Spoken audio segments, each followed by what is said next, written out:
Welcome to Inspire Campfire, a podcast where ordinary people tell their stories of extraordinary adventure.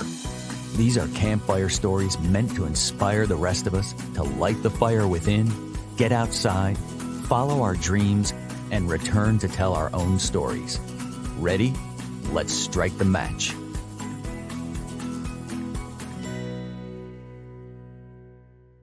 Welcome to the show. I'm your host, Scott Wurtzbacher, and today we're going to find out how a love of hiking goes from three guys in a garage to one of the world's largest guide companies that in just over 20 years has served over 75,000 guests, grown to a team of 200 staff, and has raised hundreds of thousands of dollars for conservation. I have with me one of those three guys. Scott Cundy, one of the founders of Wildland Trekking, is here with us. Wildland has literally grown like wild, all fueled by a passion for the outdoors and something they call relentless improvement. Fresh out of college, Scott started his career with a large corporation in Chicago, but he quickly realized it wasn't the life for him. A simple question changed the course of his life, and the three founders began the journey that became Wildland Trekking. Today, we get to hear the story. Scott, welcome to the campfire. Thanks, Scott. I'm happy to be here. Man, I am so excited. What you do lights me up, but the growth that you've had and the fact that it's just all kind of fueled by passion, it speaks right to the center of what we talk about here on this podcast and what's possible. So cool. And, there's so much I want to get into, but I would love to just kick off with this question that you were asked when you were working in the corporate world. Can you tell us this story? Yeah, totally. So I was in Chicago, 23 years old, right out of college, and just started to feel really, really depressed, honestly. I didn't, at the time, I didn't understand why. I was doing everything I was supposed to do, right? I got the job. I was living the life, and I just felt really, really, really unhappy. And so I didn't know what to do. So I went to this counselor, and I think it was really, really serendipitous that I ended up with the counselor I did. And after a couple months, she just one day she said, "You know what?" She said, "What would you do if you had 1 year to live? Like, if you went to a doctor and the doctor said you have 1 year to live, what would you do?" And I said, "Man, I would quit my job tomorrow and I'd go backpacking in every mountain range throughout the whole world for the whole year." And she said, "Well, imagine you did that. And at the end of the year, you went back to the doctor and the doctor said, 'Oh, we made a mistake. You're not going to die. Would you regret that year?'" And man, in that moment, it was like, no, that would be the best year of my life. And then I remember her line. She goes, "Well, then why don't you just go do it?" And yeah. And literally the next day I turned in my notice and just a couple months later was living in Alaska and embarking on this new life. So it's crazy. We're 3.5 minutes in and I feel like mic drop. I think we can be done right there. Like that story. I love that story so much. What I wonder, like, what was that like, that thought process? Like, did you have to think hard about it when she asked you that question? I did actually. Not the question. The question was easy to answer, but making the decision to leave was difficult. And I think it was because it was wrapped up in how are people going to see me? Giving up this, this appearance of success and all this stuff. But no, the question was easy to answer. Yeah, it was immediately clear that that's what I would do. Yeah. Okay. So, in this thing we call the hero's journey, we get this voice that calls us to adventure, but then we have this sort of like refusal of the call, right? And you got through that, but you did experience some kind of like inner questions on like, what are people going to think? Like, how did you get through that? It was honestly, it was a process, and it was pretty turbulent, actually. Looking back on it, it sounds like a really clean story, but in the moment, it was, I remember there was a joke in college, and I was an English major, and I remember the joke was, what do you do when an English major knocks on your door? And the answer to the joke was, give them the money and take the pizza. So So I was convinced that, Yeah. to be seen as a responsible, successful person, I had to go get this, really good paying job and do all this stuff. Yeah. And so deconstructing that and not worrying about what other people thought of me was a process that took years and meditation. And I got really into, not just the outdoors, but meditation and Buddhism and all sorts of stuff to sort of Mm. unravel that. So Yeah. I mean, you're speaking my language. Can we touch on that for a minute? What was some of the meditation and the Buddhism lessons? yeah, there was a book called A Path with Heart by Jack Cornfield, that I fell in love with that book, and it became kind of my guide to life for several years there. And one of his things is, if you're not living a life that is, you're connected with your heart, that heart energy, then then it's maybe not the direction for you. And so, he talked a lot about, like, at the end of people's lives, the amount of money, the appearance of success, none of that stuff matters, right? It matters how did I love? Like, did I love well? I mean, that was his question. Did I love well? And I think that part of that's with other people, but part of it is, did I do what I love? Did I pursue what I'm passionate about? So that was, and then the meditation was really, understanding that thoughts they're not real, right? They're just thoughts. And we have a lot of conditioning, I think, from childhood, or I did, at least, in society, and understanding that, you can have a thought and not believe it and just be like, oh, that's just some crazy thought. So, yeah. Yeah, I mean, there's so much to unpack in all of that. I love this. I'm curious. So when you were working in the corporate world, you didn't feel like you were connected with your heart. How long did it take, or have you? Like, can you say that you have found a place where you've connected with your heart? Yeah, 100%. Yes, absolutely. Yep. Yeah, I mean, we take people out in the wilderness. When we started Wildland, our commitment was to not just get people away from, like, roads, but actually even get people away from hiking trails. Really get people out into this Mm. experience of wilderness and freedom. And yeah, and when I see, Scott, when I see a group, I always say it's about on day 3 when you can see people's brain chemistry shift, and their minds, their brains slow down, and they start to notice their surroundings, and they're more authentic. Like, Mm. I've left, backpacking trips and feel more connected and more, a part of those people's lives than I do some of my family member. I mean, it can Yeah. be such a powerful. So for me, that's where my heart is, and it's, Yeah. it's the wilderness, but it's also the effect that wilderness has on people. It's so healthy. Yeah, Yeah. I feel like I'm jumping around here, but you're like, I love this conversation. So when you had that experience, like, with people, like you said, you felt more connected with them. Like, why do you think that environment does that?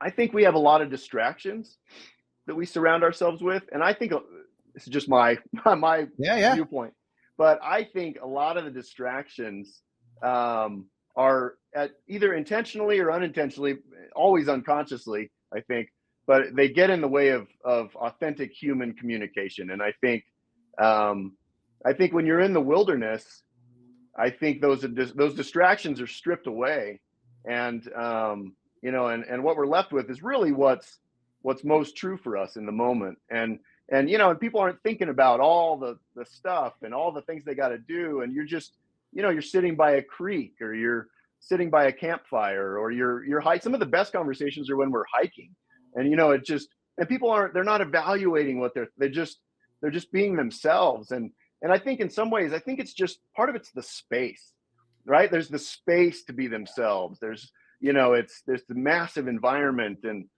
all this beauty. And I think I don't know if I'm answering your question, but I think it just brings out something that maybe a lot of us aren't used to on a day-to-day basis. Yeah, So, 100%. And I'm wondering, I mean, you've done so much of this, but like, out in the wild, it is for a lot of people sort of an uncertain environment.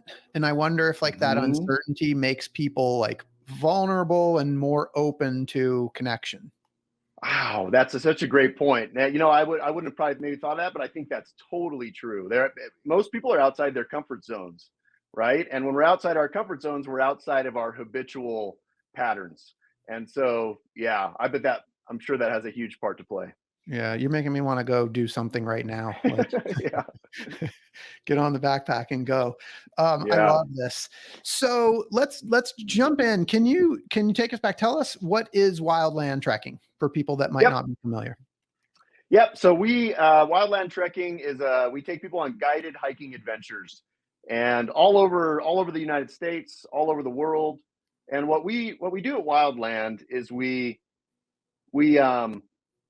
instead of doing different types of trips, like a lot of adventure companies, they do cycling trips and they do rafting trips, and we might have a little bit of rafting or other things, but everything we do is hiking focused, and so we do different types of hiking.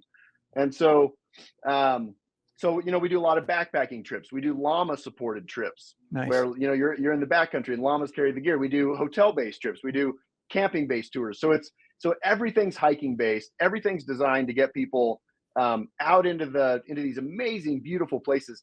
And one of the big driving things for us is we want to enrich people's lives, and we want to connect people to the power of the natural world.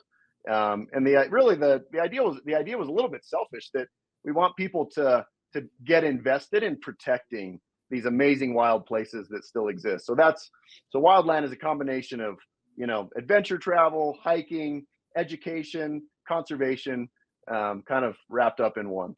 Yeah. So obviously I kind of shared a little bit at the beginning. This is three guys in a garage getting started, but could you share a little bit more detail about the history of how you guys got started? Yeah, yeah, absolutely. So, my brother is one of the partners, my older brother, and then a good friend of his, and then me. And it was their idea. They were working on as foresters in northern New Mexico, Hmm. and we're driving around. They were inspecting timber sales on private land. It was their job, and they were driving around in these beautiful places, but working as foresters, they were just always talking about starting a guiding company, and then it was about 6 years later, they invited me in, and we just went for it. And we really didn't have anything to start with. I remember our starting marketing budget. We each contributed $250 a month, and so that was our starting Wow. budget. And yeah, everything was based out of Brad is with the third partner, out of Brad's garage. And we built it from there, a little bit at a time. I remember the first trip we sold, to this beautiful couple, and we took them in the Grand Canyon, and we took the money they paid us for the trip and went and bought gear for the trip, Nice. and yeah, and then it just as over the years, everything that's come in, we've reinvested it in the company, Yeah. and so it's led to some pretty significant growth Yeah. over the years. Can Yeah, you tell me more about that first trip? So like, did you guys all yeah. go on the trip, or like tell me what that trip looked like? Yeah, so I didn't go on it. Steve and Brad both went on it. Okay. It was our first trip. They wanted it to go really well, and so yeah, it was a couple, and then my brother and Brad went on the trip and guided these folks, and yeah, I mean it was a great trip. And so Brad had been a Knowles instructor. Okay. He ran a rock climbing school in the Black Hills of South Dakota. So Cool. he had a background in this that Steve and I didn't have as much of a background in. So we really utilized Brad's experience, especially in those early years. So So what did that first year look like? You did that first trip in the Grand Canyon, and then what kind of happens next? I think gosh, we sold a couple other trips. I think we did a total of, I don't know, maybe $20,000 in revenue that first year, something like that. Yeah. And so really just getting some sort of traction is what it felt like. And and then and then investing in a website, and starting to, and we didn't know anything about business. So we were just figuring it out as we went. And I remember the next year we did 75,000, and the next year was 250,000, and then the next year was 500,000 in revenue, and we just kept, it kept building. And it's amazing. 20 years later, 75,000 guests, a team of 200. I Hmm. mean, it's incredible. How did that growth happen over time? I think I think we were just really clear on what we were going to create, and as obstacles came up, we dealt with them, and we tried to think about, about creative ways and one of the big things we did is we would commit to something, um, before it was maybe ready to be committed to. Like, we'd commit to a new program and hire the staff and rent the building, and it was kind of the build it and they will come Yeah. philosophy, and it just kept, and it didn't always work. Like, we had a program, a base of operations in Sedona, Arizona, that we were sure was going to be, a massively successful program, and it didn't take off. So we folded it into Flagstaff, and that now we run Sedona trips out of Flagstaff. So it didn't always work. However, it worked a lot of the time, and we just kept building that momentum. Yeah. I mean, do you feel like, was there like a tremendous compounding effect that sort of happened year over year? Or was there like a pivotal time for the business where it kind of busted out of like a cocoon, I guess we could say? Yeah, totally. Yeah, there was that feeling the whole time of that, and I think it's you're getting more and more people are recommending you. Where, in the early years, we had people would ask us for references, like, can I get a reference of a past guest, Yeah. and Yeah. these funny questions, and then after a while you stop getting that because people can see all your online reviews and they can see the trip reviews and they were recommended by a friend, and you're number one on Google and all the stuff, right? So yeah, the tipping point probably came, man, around 2010 to 10 to 12, kind of that time Yep. frame, Yep. and it just started to really take on a life of its own. And I remember the day that I realized that Steve and Brad and I could no longer, if all of our staff quit, we would not be able to do it on our own. And I remember that was really an insecure feeling at the time. So Well, that's awesome, because I mean, I was a business owner in 2010 to 2012 as well, and those were actually tough times. That was like the Great Recession right there. that's right. I know, it was amazing. And I think, we were lucky in some ways because we were a startup, right? Hmm. Like, if you coming into 2008 and the Great Recession, if you were already successful, then it was, now you're dealing with the dip versus we didn't know it. We didn't know, right? So Yeah. we were able to, I think, approach it from a really fresh perspective and grow through that. So So you answered the question, if you have 1 year to live, like, I'm going to go backpacking all over the world. Where did that adventure spirit come from for you? That's a great question. So I was raised hunting and fishing and backpacking and doing a lot of outdoor activities. I didn't board an airplane till I was in college. I never saw the ocean till I was in college. My family, I remember one year my mom planned a trip to Disneyland and my dad canceled it and we went to Wyoming. So we just, as it was my dad's passion, I think, is the short answer. My dad lives for the outdoors, and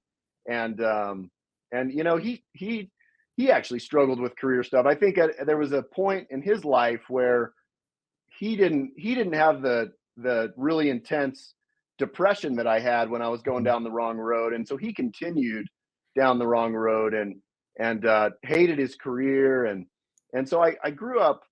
Our dad was, he didn't seem happy a lot of the time. But when we'd go in the wilderness, it was like a totally different person. He was just alive, and gosh, and he'd step into leadership, and he was decisive, and he was, he cared about everything, and then we'd go back to the city, and he'd kind of go back to sleep, so to speak, and, Yeah. and I think for me, I think part of it was the wilderness. Part of it was it was like, wow, this is where you're most alive, is out here. Was part of what I learned from that. Yeah. So, What was that like for you to sort of witness that change in behavior in dad? it was mixed, right? Like, it was in the city, it was hard. It was difficult to grow up with a dad who wasn't excited about his career and wasn't, Yeah. but then that dad that I think that I really wanted was, then he'd show up when we were in the wilderness, so it was tough. Honestly, there was, it was difficult times, Yeah. but also a lot of great times when we went and got out and did cool stuff. So, Yeah. Which dad did you know first, the wilderness dad or the city dad? I knew the Wilderness Dad first. Yeah. Yeah. You I knew it think was there the whole time. I knew it was there. When I was Yeah. little, I think that was more who he was. Yeah. And I think as we grew older, I think that the weight of all of it kind of took a toll on him. Yeah. So Yeah. yeah.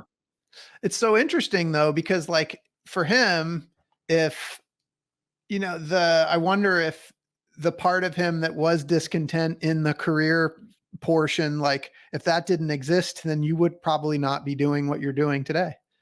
I mean, very possibly, right? That yeah. Yeah, could Yeah. be. That's so interesting.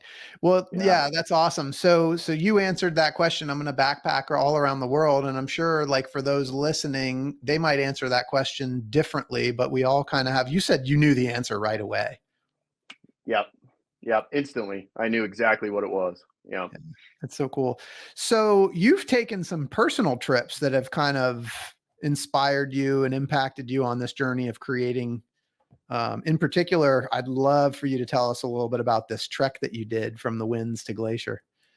Yeah. Yeah. So it was 2001. So it was 2 years after I left Chicago, and I read a book called The Walk Across America, and it was this guy that him and his dog, they walked across America, and it just got me. I really wanted to do a long journey. So my brother and I planned a trip, and we started at the southern tip of the Wind River Range, and we started on May 11th snowshoeing, and we hiked to Glacier National Park over 4 months, and followed the Continental Divide Trail a little bit, but most of the route was our own route. In fact, we did over 100 miles of off trail hiking, Wow. and yeah, just a life changing summer. It was we had a grizzly encounter that in the most remote part of the continental U.S. with a sow and a cub, and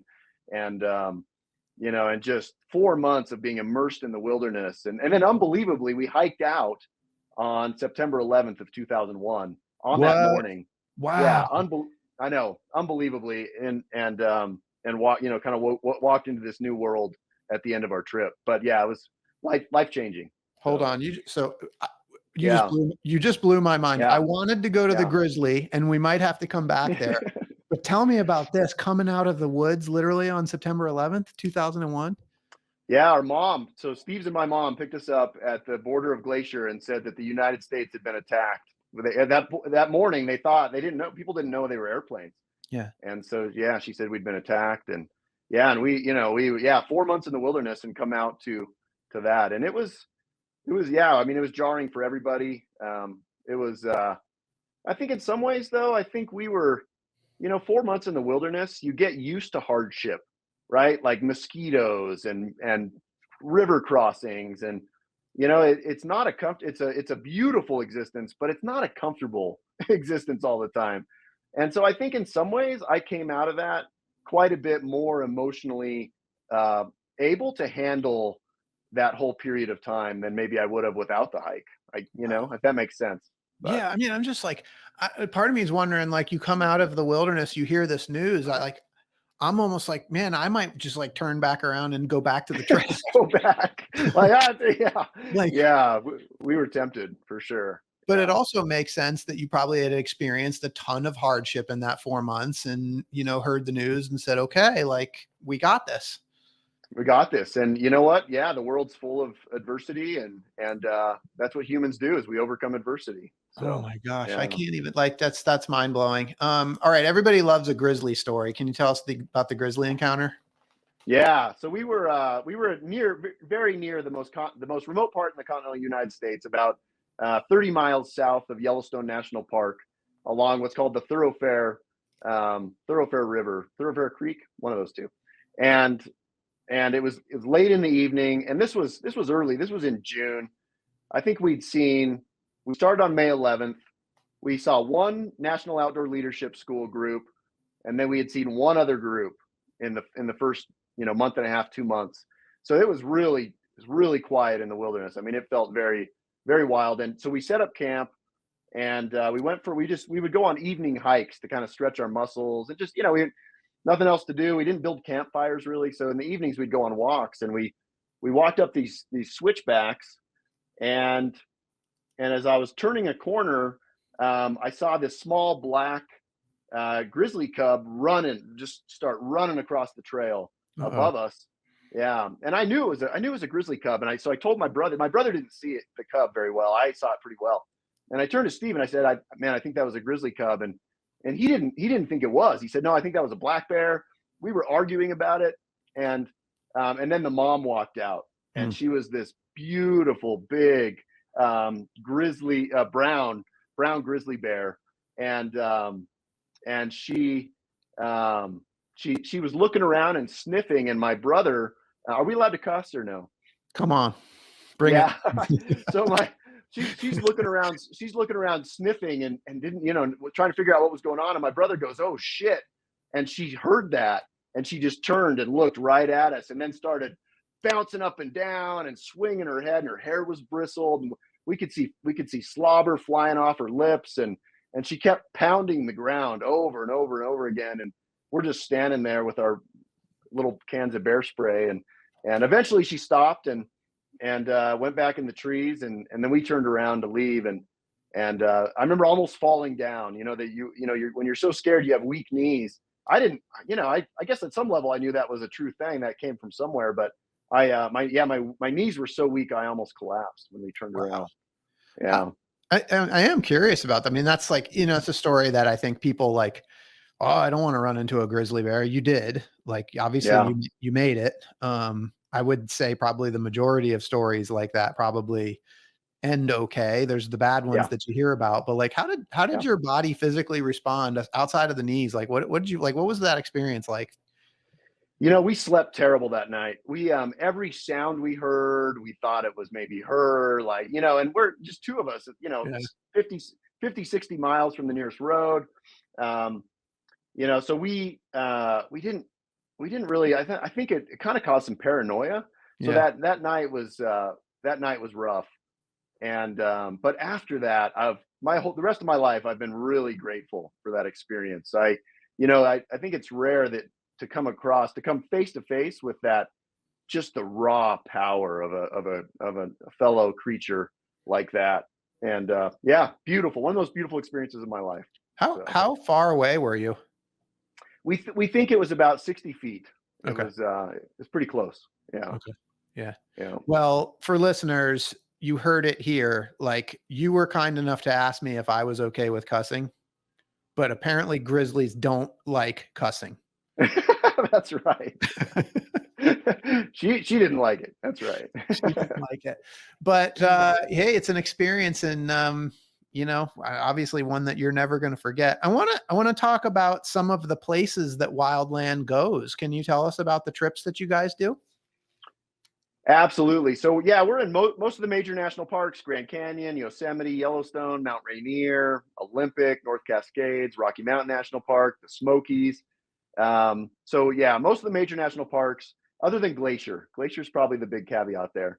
And then a lot of wilderness areas like the Wind River Range outside Yellowstone, the Tetons. We're actually in a lot of the Sierras, and we're working on right now the ability to hopefully be able to lead the entire John Muir Trail as a guided adventure. Yeah. How long does that take?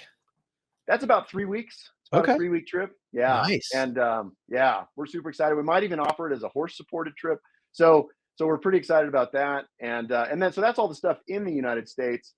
And then outside of the United States, we do our most popular trips right now are in Peru, like Inca Trail. We do one of my favorite areas is the Cordillera Whitewash, which is the mountain on the Paramount Pictures. Yep. Yeah. So that's in the Cordillera Whitewash, second highest mountain range in the world. Kind of unknown. It's just this amazing place that people don't really know about know that much about.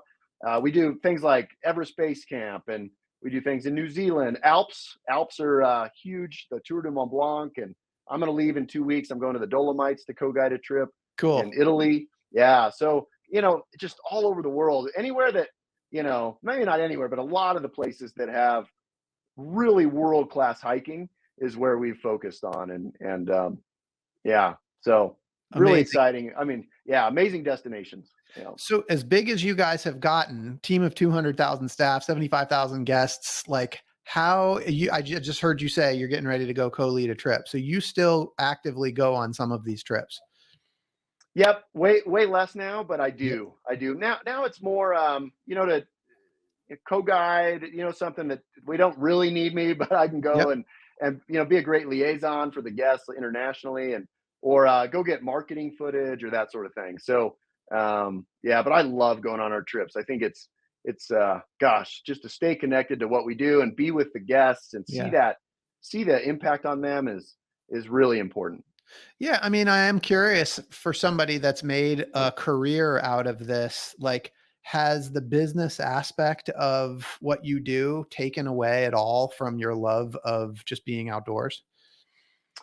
No, no, not one bit, not at all. I think I might even love it maybe even more now, Wow, to awesome. and part of it is the business has been a vehicle to learn about these places that honestly, I wouldn't have learned about all these places had we not had the business and focused on, learning about them and learning how to provide great trips. And no, I think and then to see the impact and how powerful, wilderness and the natural world can be for so many people. I think, yeah, I'm as passionate about it as I've ever been. That's awesome. What are some of your personal favorite trips? So for me, anything in the Wind River Range of Wyoming is top of the list for me. One of my favorite trips that I went on recently is in Patagonia National Park Mm, in Chile, and yeah, that was if people aren't familiar with it, it's an incredible story. The founder of North Face, a guy named Doug Tompkins and his wife Chris Tompkins, they just created this really amazing goal of buying up land and creating privately funded national parks. And so it's the largest privately funded conservation effort ever in the history of our planet.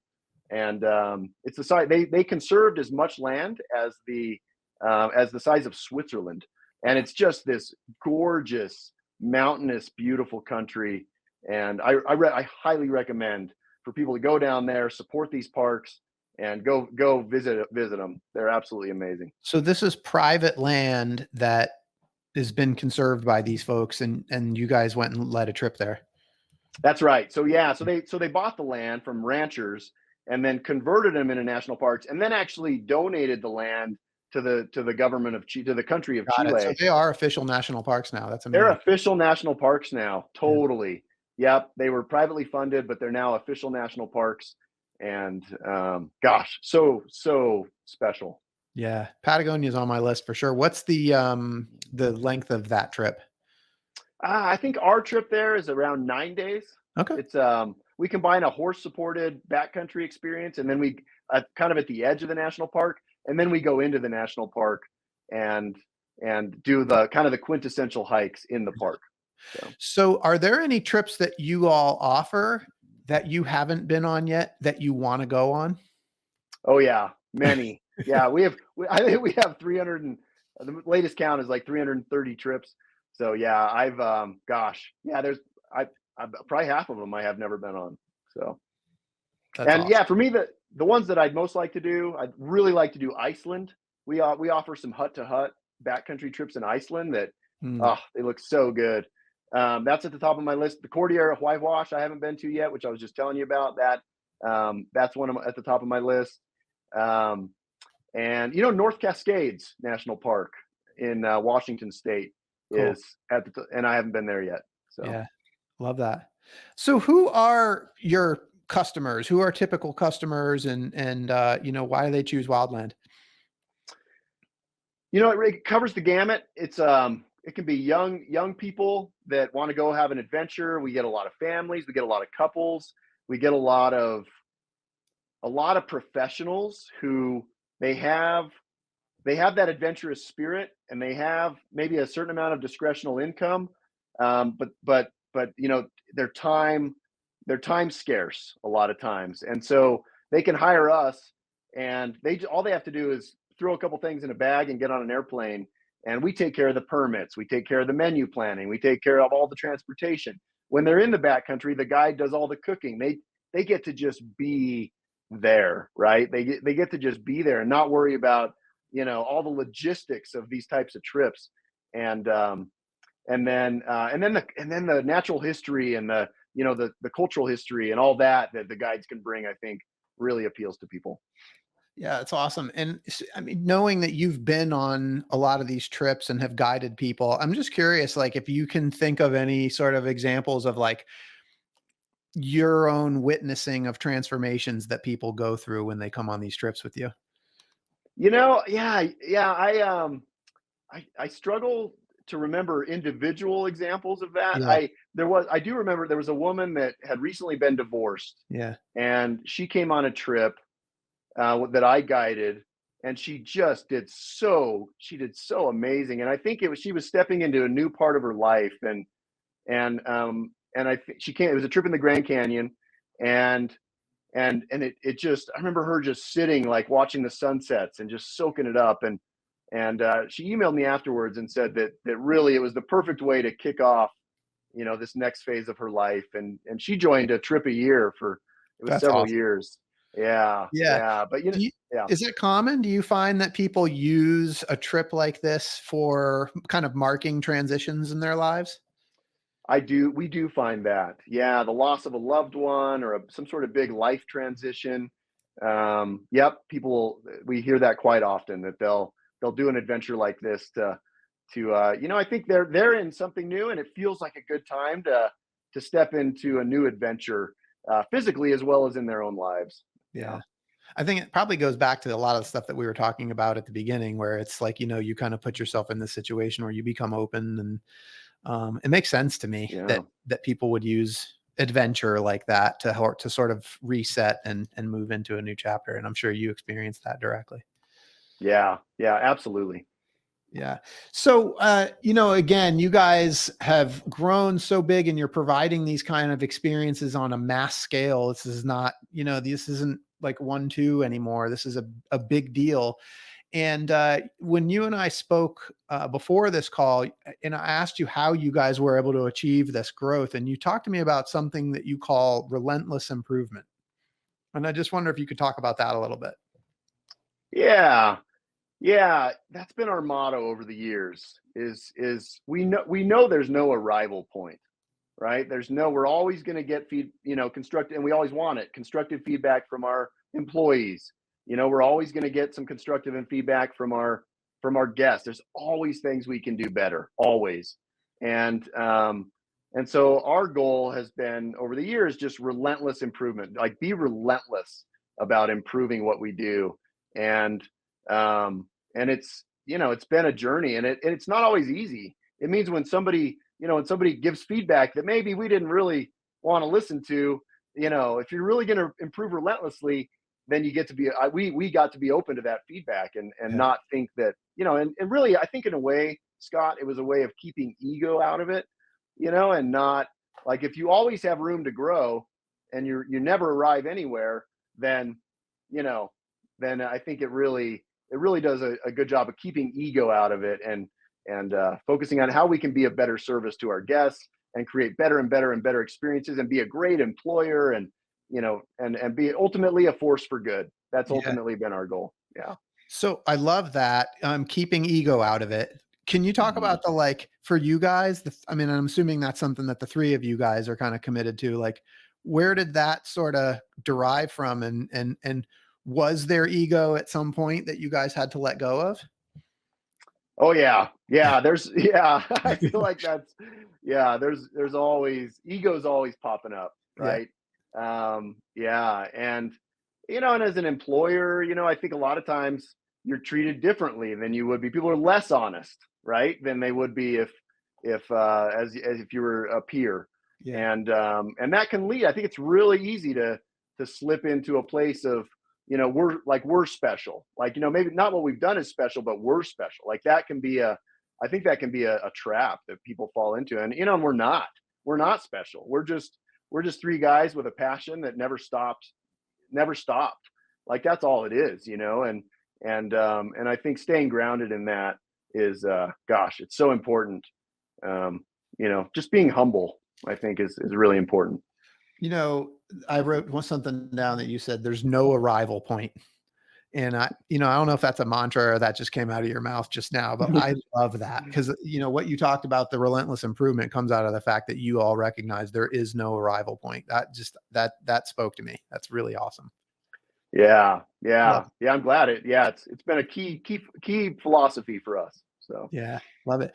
So as you guys have grown, more and more success, you've also gotten deeper and deeper into some conservation efforts. And I wonder if you could talk to us about some of that work that you're doing.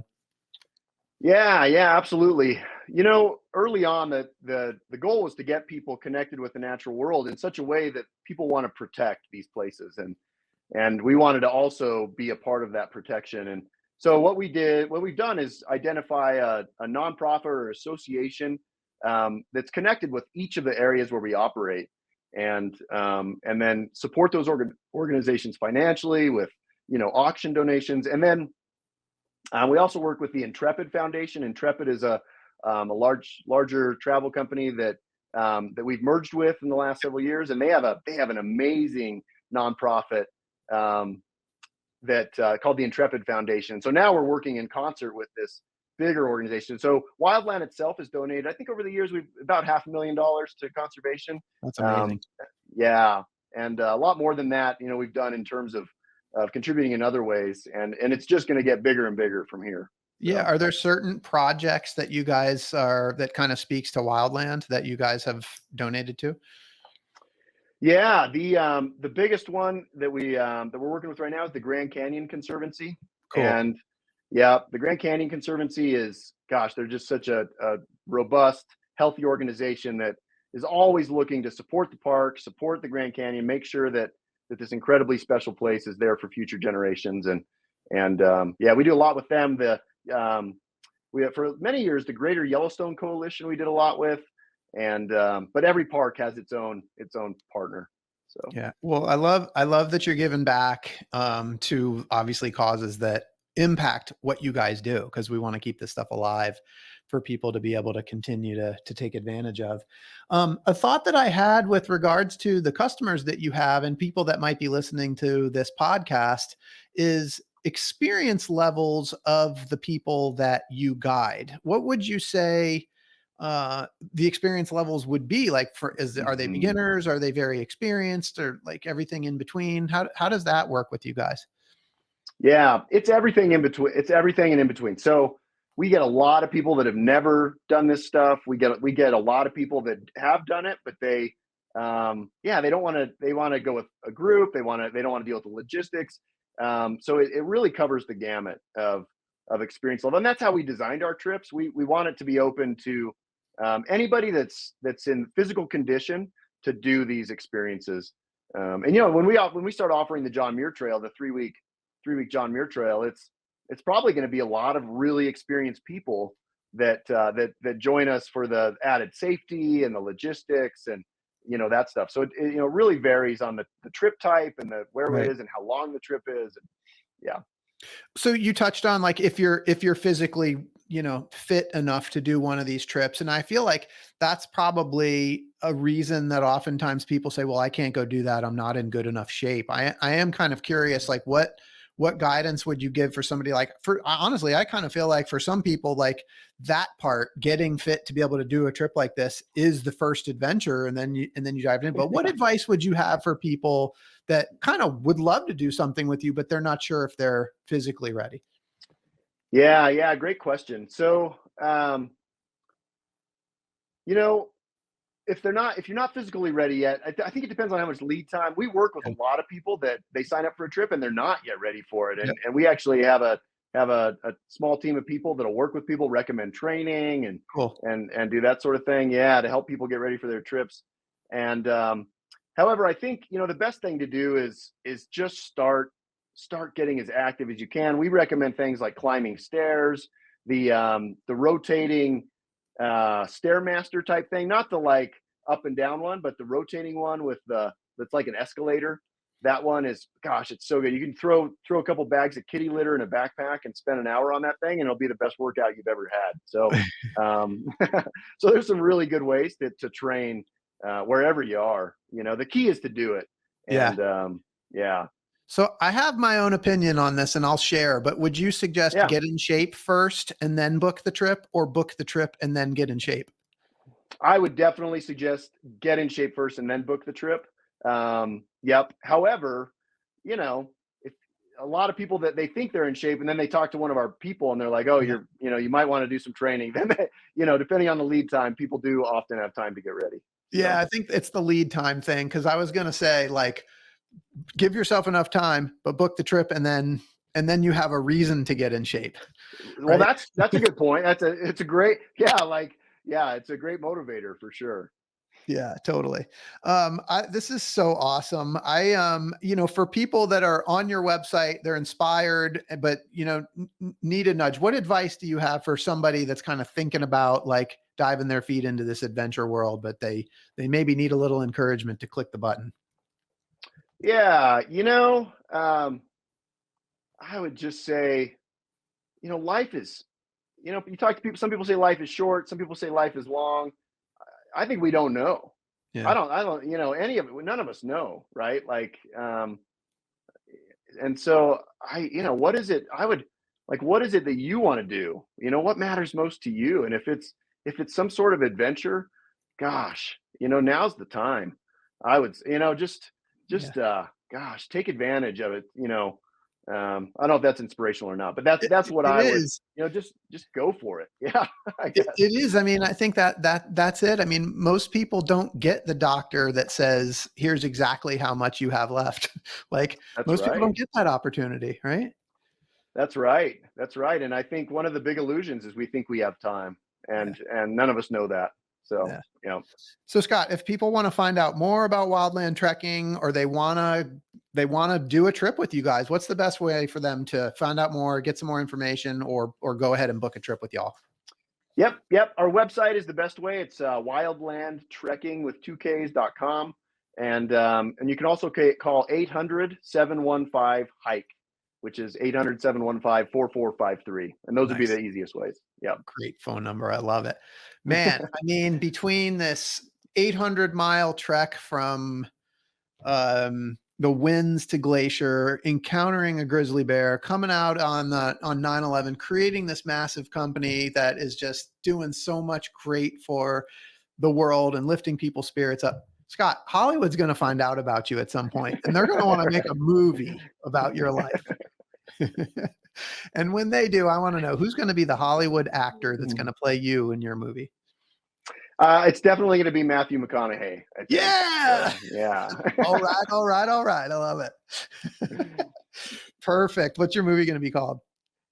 I think it would be called, one of my favorite quotes is, it's actually a Helen Keller quote, and it's, life is either a grand adventure or nothing at all. And I think that would be I think it would be something like grand adventure or nothing at all, something Wow. like that. Starring Matthew McConaughey. I There mean, you go. Yeah. that sounds like a summer blockbuster that I want to go see. Me I'm so too. excited. Yeah.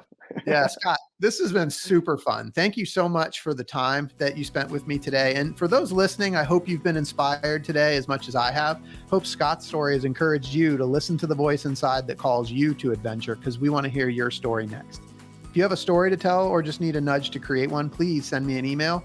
We'd also appreciate it if you'd help us spread the word by leaving a review and sharing or tagging Inspire Campfire in your social media. And until next time, I want to encourage you to get outside. Thanks for listening.